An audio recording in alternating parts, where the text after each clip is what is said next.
سب سے پہلے بات کرتے ہیں ایران کی۔ بی بی سی اور ایرانین لوکل سورسز کے مطابق ایران کے شہر اصفہان میں سرکاری ریڈیو اور ٹیلی ویژن کی بلڈنگ کو آگ لگا دی گئی۔ عینی شاہدین کا کہنا ہے کہ شہر کا سینٹرل ایریا کچھ دیر کے لیے مکمل طور پر مظاہرین کے کنٹرول میں رہا، جہاں سیکورٹی فورسز کے ساتھ شدید جھڑپیں ہوتی رہیں۔ دوران ایک بہت اہم منظر سامنے آیا۔ کچھ مظاہرین نے ایران کا قومی پرچم اتار کر شاہ ایران کے دور کا پرانا شہنشاہی پرچم لہرایا۔ یہ صرف احتجاج نہیں تھا، یہ سیدھا اسٹیٹ سسٹم کے لیے ایک سمبولک چیلنج سمجھا جا رہا ہے۔ اسی بیک گراؤنڈ میں سابق شاہ ایران کے بیٹے رضا پہلوی کھل کر سامنے آ گئے۔ انہوں نے social media platform X پر ایران کے عوام سے اپیل کی کہ وہ حکومت کے خلاف سڑکوں پر نکلیں۔ ان کا کہنا تھا، امریکہ اور پوری دنیا تمہیں دیکھ رہی ہے۔ یہاں ایک ہسٹوریکل فیکٹ سمجھنا ضروری ہے۔ ایران میں بادشاہت کا خاتمہ 1979 کے اسلامک ریولوشن میں ہوا تھا۔ رضا پہلوی اسی سسٹم کی بحالی کے خواہش مند ہیں اور کئی عرصے سے امریکہ میں مقیم ہیں۔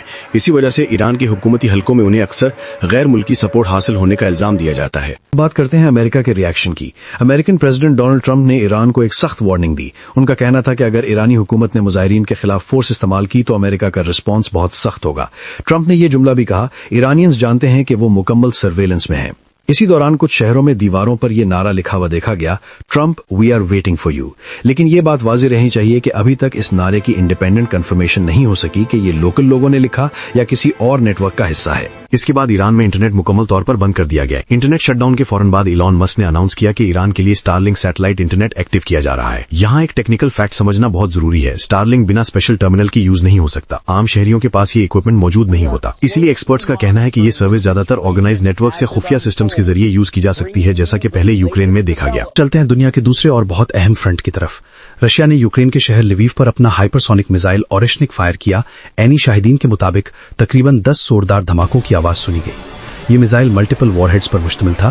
ایک اہم فیکٹ، ہائپرسونک میزائلز کی سپیڈ میک 5 سے زیادہ ہوتی ہے، جنہیں روکنا آج کے ڈیفنس سسٹمز کے لیے انتہائی مشکل ہوتا ہے۔ یہ حملہ پولینڈ کی سرحد سے صرف 70 کلومیٹر دور ہوا، جو کہ نیٹو کے لیے ایک سیدھا اسٹریٹجک سگنل سمجھا جا رہا ہے۔ یہاں نیٹو کا آرٹیکل 5 بہت اہم ہو جاتا ہے۔ اس کے مطابق نیٹو کے کسی ایک ممبر پر حملہ تمام ممبرز پر حملہ تصور کیا جاتا ہے۔ اسی لیے یوکرین کے قریب ہر بڑا اٹیک صرف روس اور یوکرین کا مسئلہ نہیں رہتا، بلکہ پوری یورپ کی سیکیورٹی کو متاثر کرتا ہے۔ آخری اور بہت نازک پوائنٹ، ٹرمپ نے نیو یارک ٹائمز کو انٹرویو میں کہا، چائنا تائیوان کے ساتھ کیا کرے گا یہ مکمل طور پر چائنیز پریزیڈنٹ کا فیصلہ ہے۔ یہ جملہ سننے میں سمپل لگتا ہے، لیکن ایکسپرٹس کے مطابق یہ بیان ایشیا میں ٹینشن بڑھا سکتا ہے۔ یاد رہے، تائیوان دنیا کی سب سے بڑی سیمی کنڈکٹر سپلائی چین کا مرکز ہے۔ TSMC گلوبل ٹیکنالوجی کا بیک بون سمجھی جاتی ہے، اسی لیے تائیوان کا فیوچر صرف ایشیا نہیں پوری دنیا کے لیے اہم ہے۔ اب اگر پوری تصویر کو دیکھا جائے تو ایک بات واضح ہوتی ہے، ایران، یوکرین اور ایشیا 3 مختلف ریجنز ہیں، لیکن ٹینشن کا پیٹرن ایک جیسا نظر آ رہا ہے۔ دنیا ایک ملٹی پولر ٹینشن فیز میں داخل ہو چکی ہے، جہاں پاور، ٹیکنالوجی، پالیٹکس اور انفارمیشن سب ایک ساتھ ویپن بن چکے ہیں۔ یہ صرف نیوز نہیں، یہ آنے والے وقت کے اشارے ہیں۔ کچھ رپورٹس ابھی تک انڈیپینڈنٹ سورسز سے فلی ویریفائی نہیں ہو سکی، اسی لیے ضروری ہے کہ ہر خبر کو سمجھ اور تحقیق کے ساتھ دیکھا جائے۔ اس پوری صورتحال کو اگر صرف ریجنل لیول پر دیکھا جائے تو تصویر ادھوری رہ جاتی ہے۔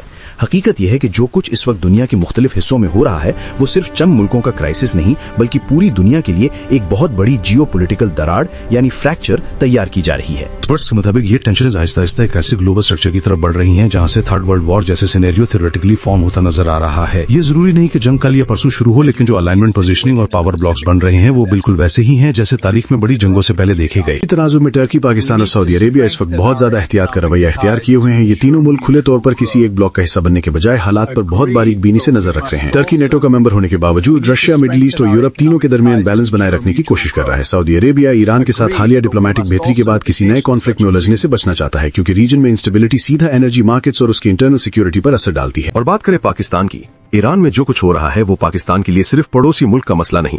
پاکستان اور ایران ایک لمبی جیوگرافیکل بارڈر شیئر کرتے ہیں، اور ایران کی انٹرنل انسٹیبلٹی پاکستان کی بارڈر سیکیورٹی، سیکٹیرین بیلنس اور ریجنل پالیٹکس پر گہرا اثر ڈال سکتی ہے۔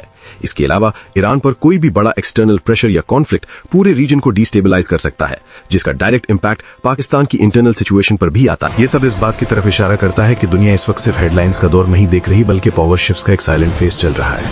اور تاریخ گواہ ہے کہ جب دنیا اس قسم کے فیز میں ہوتی ہے تو چلی ہوئی ایک چنگاری کب اور کہاں سے بڑی آگ بن جائے کوئی اندازہ نہیں ہوتا۔